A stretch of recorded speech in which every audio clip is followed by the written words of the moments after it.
Hello, hello, hello. Welcome to another episode of Roof It Up.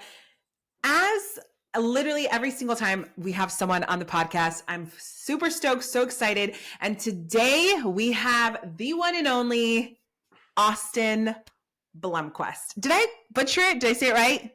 Oh, you got it now. Okay, good. All right, Alex, Austin. Okay, so Austin, if you don't know who Austin is, you probably do. Like if you're in the roofing community, you totally know him. He has gone viral so many times, and he's freaking awesome. So Austin, could you share with the crowd, those listeners, maybe some of them actually maybe don't know, who are you? So yeah, let them know. I guess, I'm Austin Blomquist. I am in northern Michigan. I have a roofing company up here. I've been, really documenting my process for the last couple of years now. I have a patent on a roofing product that really holds close with me. My dad actually was one of the guys that helped invent it.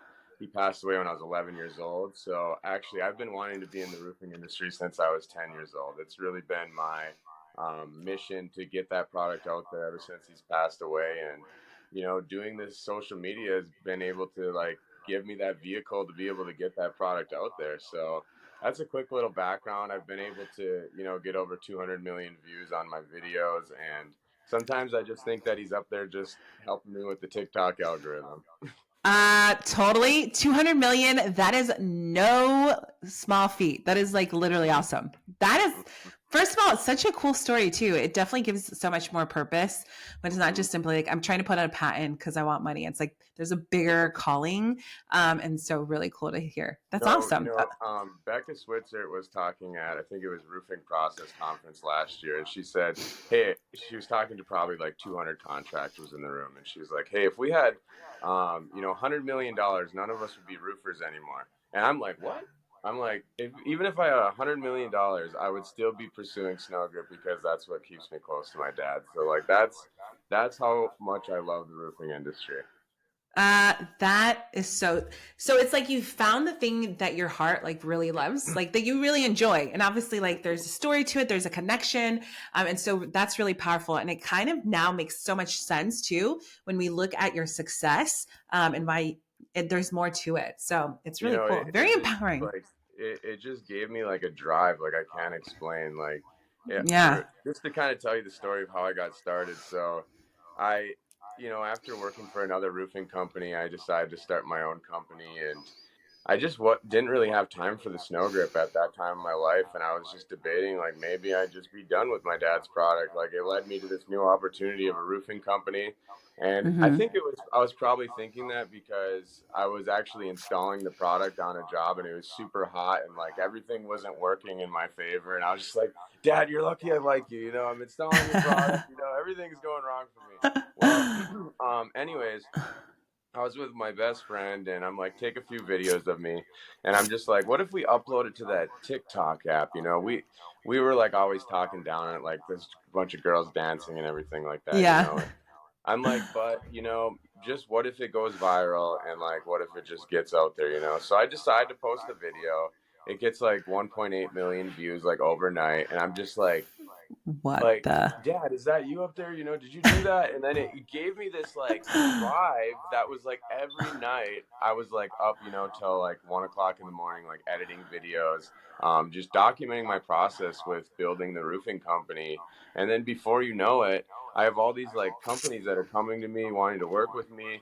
And then basically I was like, okay, marketing degree, roofing company, 200,000 followers on social media. Maybe people will start to take me serious now. And I did this all without any marketing budget, which is the amazing thing. And I want to inspire other people that if they have a why and a purpose, they can do it with the resources they have. You don't need a bunch of money to do this. Yeah, that's good. Yeah, I love how it was almost in the moment that you wanted to almost is this even worth it? Dad, you're lucky I like you. I don't, this is not. And then you just had this idea and it was almost like it was divine, right? So it's yep. Hey, and then all of this has happened through it. So very cool, Austin. You that's one of the first questions we had for you. kicking off things. Can you share a little bit about your background, how you got started? You've already answered that, which is great. And then what sparked your interest in the field, which I'm assuming is part of still of it. Like your father was a roofer in roofing, right? No, That's it. that's it, really. Yeah. And then, Since really something I wanted to share real quick is yesterday I was actually speaking at Lambeau Field, and my dad was like a diehard Packer fan. And I just think it's crazy how like things fell into place to where like I'm working with $1 billion company, certainty to like teach contractors about warranties and social media, but I'm doing it in my dad's favorite stadium, and it's just like I get these chills because I swear like he's directing me and putting me in the right direction. If I believe that, like things are just falling into place. It's I don't even know how to like express like how blessed I am. You know what I mean? oh yeah, yeah. Like it feels surreal. Like it's Mhm. almost like this is wild. No, No, like like the dreams became reality, like, and that's what's crazy is like I'm living in my dreams right now, and I'm just trying to enjoy it as much as possible. So it's those moments. Sometimes whether I say, I think that's that quote, like sometimes you forget the things you prayed for and like you're living them and you're like, oh my gosh, like I'm living the thing I prayed for, or I'm living the thing that I dreamt of. And it's so easy to forget when you're in the moment. But it's so awesome that you're seeing like this is all connecting. I love it. It's so empowering. So empowering. And I love that it's part of your why. Okay, so I have a question. Because you started so young, like if you don't know Austin yet, I know you're going to go to YouTube, go to all the social platforms. You're going to see the man's pretty young. Like you look good, like good and young. So what was your business lesson that you had to learn really early on when you entered the roofing world? So when I first entered the roofing world, I didn't even know what drip edge was. Like, and that's the most embarrassing thing, Like I knew my snow grip product, I knew marketing, but I Uh-huh. went and I was selling for a storm chaser type guy that, went all around the country, and it was like, go out there, here's a stack of business cards, here's some contracts, go sell some jobs.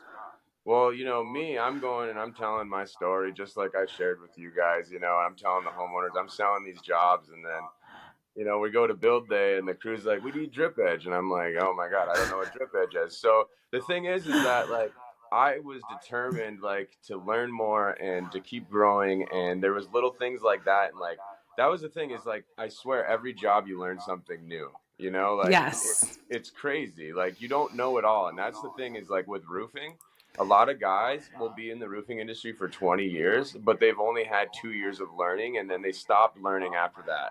And so what So I've powerful.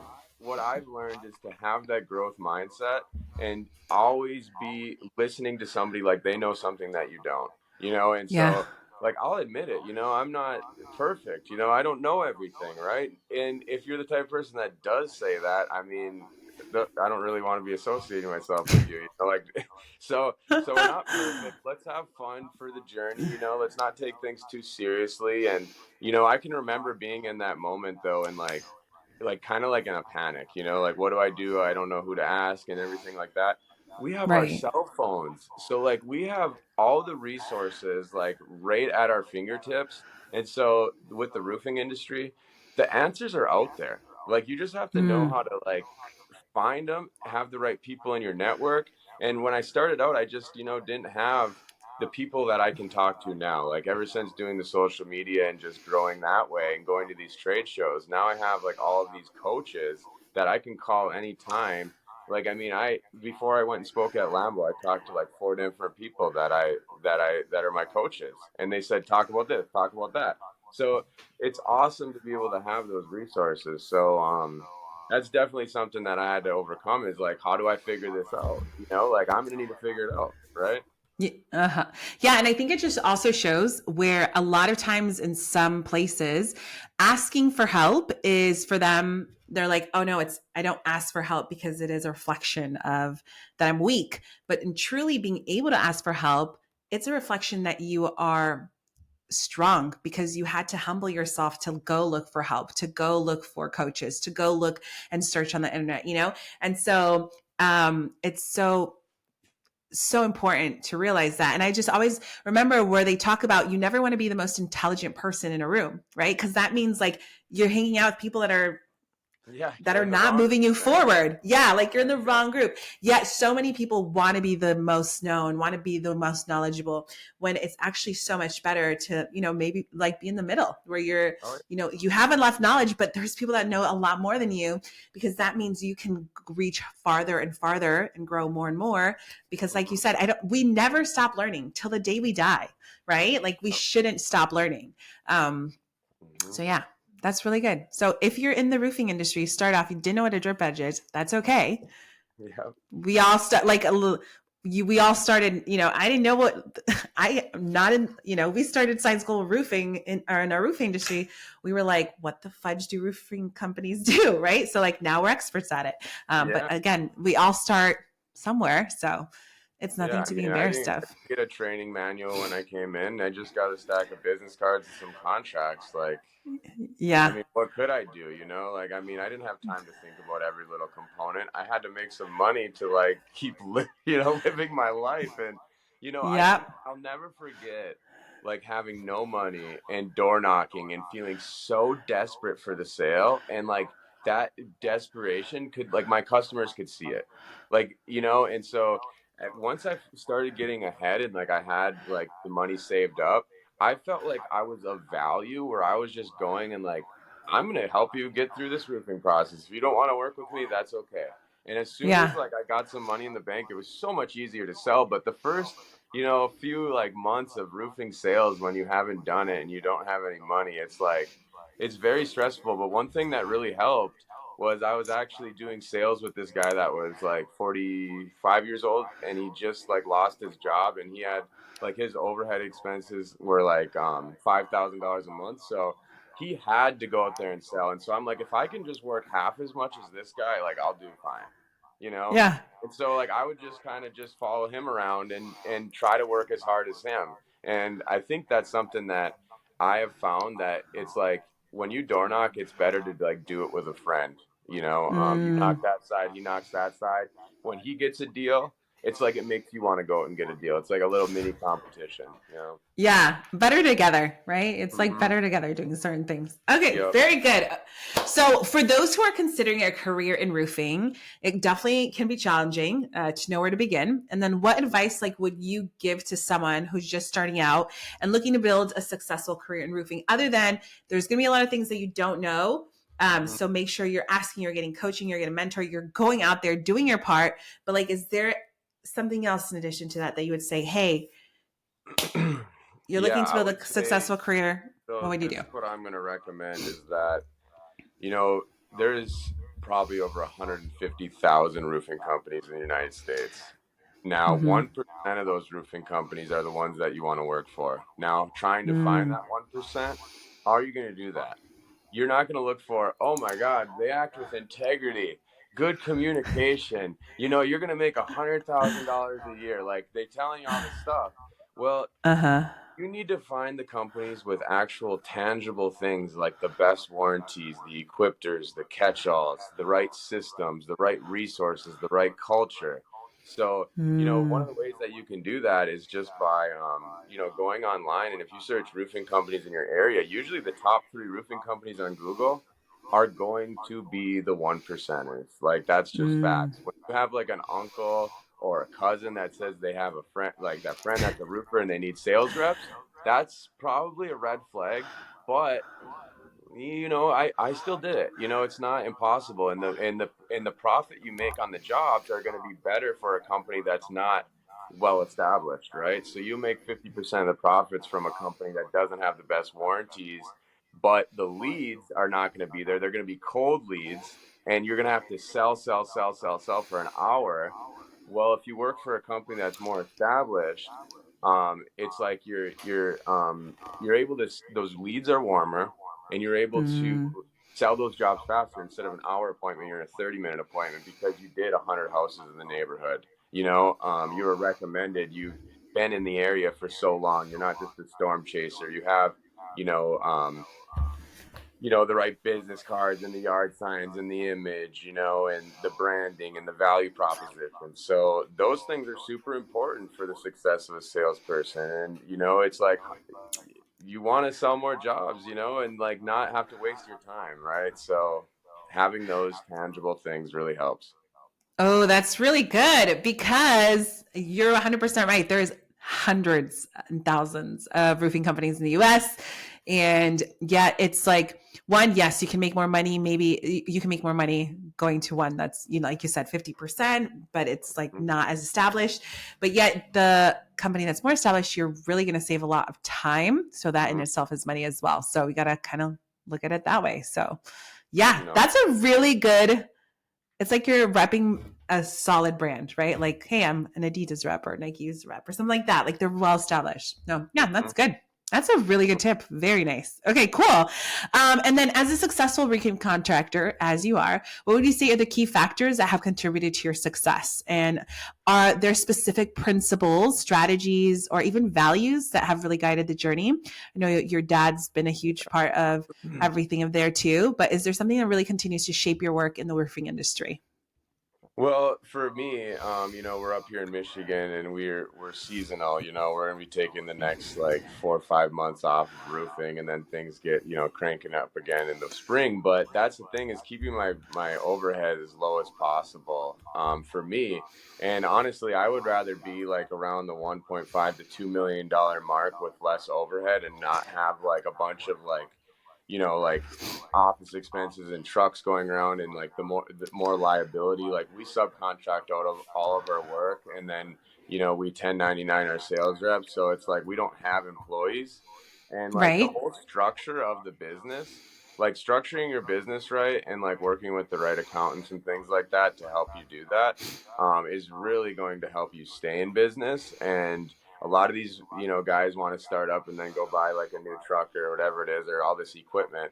Well, then there Right. becomes a cash flow issue, and then they're having to borrow money here, borrow money there, and then now they can't pay their suppliers, they can't pay their sales reps. And I've heard the worst stories of people getting liens on their house. And so especially with storm chasers, like they get into a lot of business and they run into a cash flow problem. And so I really think that the what I think that 90% of roofing companies end up going out of business after the first 2 years.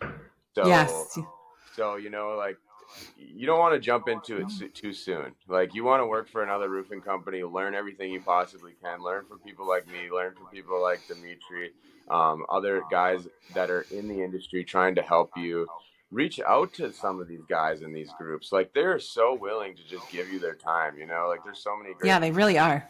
They are. They're just waiting for it. And so ask Mhm. questions, work with the right people. Um, but yeah, when starting your own roofing company, you really need to make sure that you have the cash flow figured out. And like in the first few years, I didn't have any money for marketing, but now it's like, how are we going to take, 25, $30,000, dump it into marketing at the beginning of the season to then basically, double in business, but I don't want to Right. scale that fast, because then when you scale that fast, then it's like the phone is ringing like crazy, and, your sales reps aren't able to actually get to those homes fast enough. So like, that's another thing, is like how to facilitate the growth, and I think it's better to kind of like move slow. If you move too fast, then I feel like there could be something crazy that happens, like especially like a roof leaking or this or that, where when you're moving too fast, sometimes things can happen, right? 100%. So I think it's like there's a lot of businesses that go out of business because they grow too fast, because they grow so quickly but aren't able to sustain it, right? So exactly, like, yeah, you grow really fast but your sales reps can't reach out to it. So now you had a really good name, but now people are like, oh no, anytime I call that company or they do work for me, it's sloppy. So now you had something pretty that was like going slower, but you like, if you don't have the sustainability and growing fast, can Mm-hmm. really actually close your business. So I think No, super yeah. wise to be like, hey, you're going to go into business, make it count and make it something that's going to last. So what am I going to do? I'm going to have good professionals on my side. I'm going to have good accountants. I'm going to have systems. I'm going to make sure overhead remains, at a certain, I'm going to know my numbers from what I'm hearing, Austin, your numbers, which is super important. To maintain a healthy business. And then you're also going to, forecast for the future and stuff. Kind of like what you said, like dumping $30,000 into marketing at the beginning of the season. We're a seasonal company, all that stuff. So super important. And yet at the same time, you kind of go back to that thing. Like when you're starting, ask for help, go and, reach out to the Dimitris, reach out to the communities. There's so many willing to share. And you're absolutely right. I've seen it myself.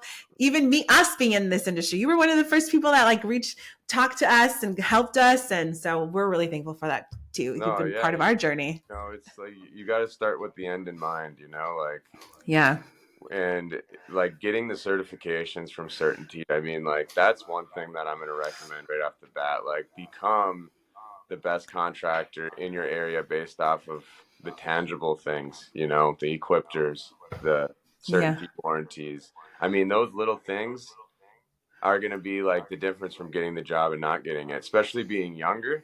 I mean, I'm competing with 45-year-olds, that are selling these jobs that have been doing roofing for 25, 30 years. And I come in with my drone and I make it like a social media movie scene here. You know what I mean? Just blow them away that way, and then tell them my story and tell them I got the best warranties and tell them to give me a shot. I'm going to be on the job doing videos, and then it does help, a little bit with having the social media backing. But my sales rep, he was struggling, and I needed to get the certification with Certainty to help him sell more jobs. And after we got that, he blossomed, and he was teaching me about the warranties, and he actually was selling with Certainty. He knew that he had the best product and the best service in town. And he knew that in his heart. And as an owner, you need to be able to give that to your reps. You don't, they're not going to be selling for the second best. Do you want to be the second best? I don't think you do. You don't want 27-year-old coming in and stealing your job, because you were too lazy to get certified with your manufacturer. Yep. No, that's so good. Yeah. It's doing what you can do and what you can control. So what they can control, what we can't all control is getting certifications. Right. And so just taking that time to actually invest in that is going to be, it's going to tenfold everything. And I love how you're your sales rep started selling with Certainty. It makes a whole world of a difference because now they're confident. Now they're really, they know the product, they know they have a backing, and it's so different when you see people really selling when it's something they're all about. Oh, don't worry. This is recorded, so we can totally edit. You're good. All right, cool. Well, Austin, it was so good to have you with us today. Can you let people know, how can they get a hold of you? Where can they reach you? And also, once you share that, we're going to put all that information below the link so people can go ahead and click and start following you wherever. But you want to let the audience know where they can get a hold of you or where they can find you. Yeah, sure. No, you can just go on Google, type in my name, Austin Blomquist. You'll see my TikTok, you'll see my Facebook, you'll see my Instagram. Pretty easy to find me. My email is austin@crownroofingsystems.com. If you have a specific question for me, usually I get back pretty quick. And if you wanted to have any other conversations, you can message me on TikTok, Instagram, Facebook. I get back to everybody, and you don't have to be. I don't have to be following you or I get back to everybody. It's not I'm. Oh my God, we put our pants on the same way. So reach out to me. I would love to help you and be your friend. So that's it. Love it, Austin. Well, if you're listening again, you can literally just go on the link below wherever you're listening to us, and all of Austin's information is there to make it really simple for you to go and follow him. So Austin, again, thank you so much for being on Roof It Up. We freaking really appreciate you, and have a fantastic day. We'll talk later. Yeah, you too. Thank you.